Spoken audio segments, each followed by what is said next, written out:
ไม่สูงค่ะเมื่อในเป็นวันที่29เดือนธันวาคมที่3ปี2026ในตอนในข่าวใส่หมอขอมีข่าว3ตอนได้มาเปิ้นเผาค่ะอ่อนดังเปิ้นได้ก็เข้ามาถมด้วยข่าวโหในครบทบหันการลำนับอ่านโหเฮงโตเหนือนาฟ้าเว้งหลงอิสราเอลเมื่อวันที่25เดือนธันวาคมที่3ปี2026ในมีข่าวงาออกมาว่าครบทบหันการลำในตั้งนำตั้งหลายค่ะนับอ่านโหเฮงโตมันดีหิมห้อมเหนือนาฟ้า เว้งหลงเทียวอาวิบอันเป็นเว้งหลงเมืองอิสราเอลในออกอาทิกาเปิงหลงมันในได้ก็จอมเฮินตึกสูง5ปื้นตีอันลำลองว่าสังว่าเจ้าในเลอเซนั่นกาลำเจ้าเนี่ยเนาะห้องเสียนเสียงลังลงไว้เฮ็ดจังได๋แลให้ได้กวนเมืองในปื้นตีในอ่อนกันตกอกตกใจเสียก็อ่อนกันไม่ใจว่าเป็นอดินามิกดีอำลีหือในออจ้อมหนังลองตั้งหยุ่มยำยาวในค่ะลองตีอันกาล้ำป่อ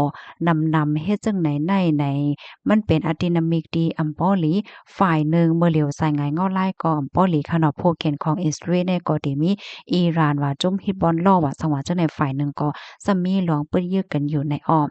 จ้อมหนังฟิงทุ่งและลองตั้งหยุ่มยำโรมันและตั้งยุโรปได้ก็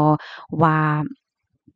ลองที่อันโคบทบหันกาลำนำน้ำอำนั้นก็ลองต้งหนึ่งกาลำหลักๆไล่ๆในไหนมันมีติป่องความหมายอันจ้างสื่อถึงว่าลองล่มโจมอำนั้นก็ปางตึกลงปอกกำใหญ่มันเป็นฝั่งหังแห่งลองตั้งตายเนี่ยค่ะเนาะยุ่มยำว่านกเจ้าในค่ะเขาก็ไปเก็บกินอันเป็นคับโตก้นในปางตึกว่าสังว่าเจ้าในเฮ็ดไหนออกก้นวันเขาก็เป็นอันตกใจแล ไม่ใจเนาะเกี่ยวกับเลยลองได้ตั้งฝ่ายโพ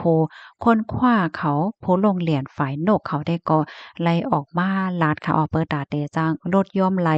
ลองไม่อกไม่ใจลองตกใจของก้นวันก้นเมืองค่ะเนาะว่าเปิงเป็นในมันเป็นสภาวะก้อยว่าขิงข้าวยามในมันเป็นข้าวนกเขาปลายค่ายดีอยู่ค่ะ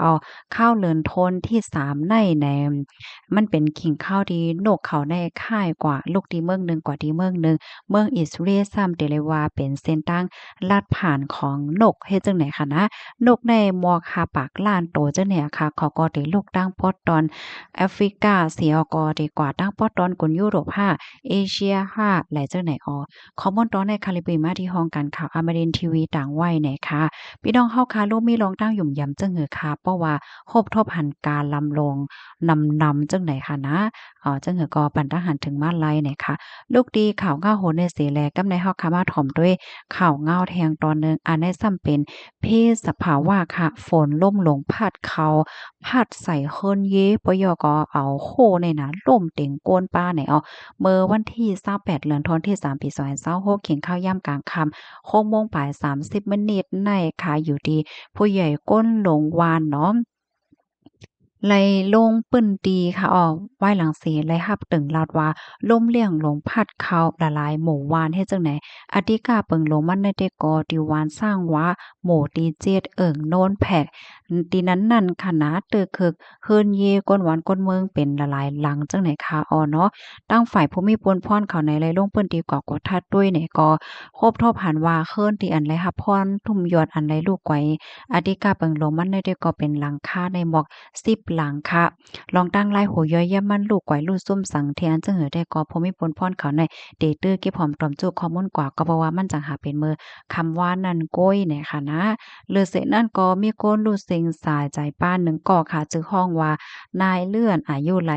78ปีเป็นก้นอำอยู่หลีนอนไว้อยู่ที่เหนือกูให้ไหนนะอยู่ไว้ดีเฮิรนญาติพี่น้องนั่นน่ะเนาะเฮิรนหลังนั้นก็ยาแฮงเฮ็ดจังไหนคะอ้อม ก็เฮ็ดให้อันเป็นโคในคณะกลปังล่มเต็งตั้งฝ่ายญาติพี่น้องเปิ้นก็เข้าใจจ้อยเทียมเอาตัวส่งกว่าที่ห้องยาอยู่ก้อยกะว่าเลื่อนสุดก็ไหลรูดเซ็งสายใจกว่านะคะไหว้หลังสิเป็นกว่าจังไหนเย้าในตั้งฝ่ายผู้มีปนพรและตั้งเจ้าหน้าที่อันเกี่ยวข้องหลายป้าหลายฝ่ายเนี่ยก็ได้เข้าใจเก็บหอมตอมจู้ข้อมูลเสียหาไล่ตั้งจอยเทียมปันก้นวันก้นเมืองกว่าว่าไหนค่ะข้อมูลตอนในคาลิปีมาที่ห้องการข่าวสดออกไว้ในอ้อม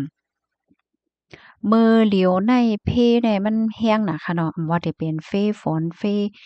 ลมเพหมักเห็บเพกัดติอันกัดก็กัดแห้งน่ะอาลาจังไหนอะเนาะเพราะว่าฮอดถึงมาข้าวขิงข้าวฮ้อนข้าวไหม้ก็เพไฟก็ซ้ำไรสติป้าเนาะเฮามาถ่อมด้วยข่าวงาโหในค่ะไฟไหม้ดีปางปลายเพแม่ล่าแลนเลนไทยเฮิรนเยลูดซุ่มหมอกเจอถึง8หลังเมื่อวันที่28เดือนธันวาคมปี2026เมื่อวานในเป็นลองไฟไหม้ดีปางปลายเพวานแม่ล่าแม่ล่า เจอเว้งตาสองย่างเจอตอนตากเมืองไทยเฮิรนเย่เลยลูกไกวกว่ามอกเจอถึง8หลังเจอได้โคหน้าปางป้ายเพศลาติสึกขาวไทยวาเป็นรองไฟไหม้ดีลอก041ปีแลก้นปลายเพศโฮมตั้งเจ้าหน้าที่ตับซึกไทยฝ่ายห่มลมหมู่วานโฮมตั้งโลดแขหมอดไฟเขาจอยกันหมอดไฟ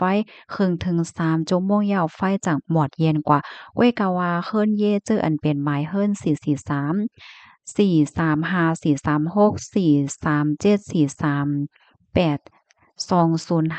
385 432ไล่ไม่กว่าป้ามดค่ะลองบาดเจ็บรูดเซ็งแต่ก็อ่ำมีลองตั้งอันเฮ็ดให้ไฟไหม้ในแต่ก็เลยโควาแต่มาที่หมายเฮิรน443ลอก4วันปีเจ้าเฮิรนนั่นใจมอไฟถ่านมีเสียกอหุงข้าวพักปยอก็เอากิ้มหยิบถ่านใส่ไว้ที่ในหมกไหม้ก้วยกะว่าถ่านมีนั่นซ้ำไฟไปปาหมอดเซงใน มานางอำโหเสียก็ซ้ำออกก่อยเหตุการณ์ที่ที่ศูนย์นางยิ่งจังไหนอ้อไต้หวกไม้นั่นซ้ำในเอาปับลิกเก่าลองไว้ค่ะที่หิมนั่นได้ก็มีเตอโคเล็งสีเป็นเมี่ยวอันไฟไหม้ไหลง่ายฟิงฟ้าราศีก็ซ้ำไม่แห้งและไฟจังลุกลามไม่กว่าเฮิรนหิมห้อมจำกันจังไหนอ้อปางปลายเพแม่ล่านั่นกำปานนำเป็นพี่น้องย่างเผิกเขาอยู่เศร้า ย้อนเมืองย่างเผิกเป็นปังตึกซึกซือสีปลายมาอยู่ไว้หมอกเศร้าปีปลายเจ้าในเย้าข้อมูลตอนในคาลิปีมาที่ห้องการข่าวเงาหาเสียงใต้เตรียมต่างไว้นะคะอ้อมื้อเลียวก็ฮอดถึงมาขิงข้าวค้อนไม้เหี่ยวค่ะเนาะย้อนให้พี่น้องค่ะเขาฟังสติลองเพไฟ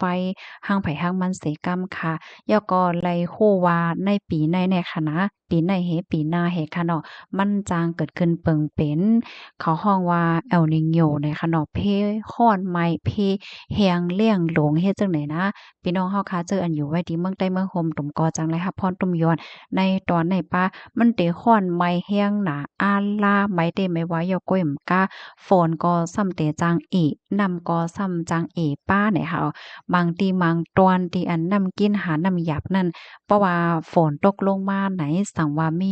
น้ำปุงน้ำไหนเก็บน้ำฝนไว้ใจตื้อก็เตหลีอยู่ในยอค่ะยินจมกูก็ที่รับถอมปันแห้งค่ะน้อหมอยสุงค่ะ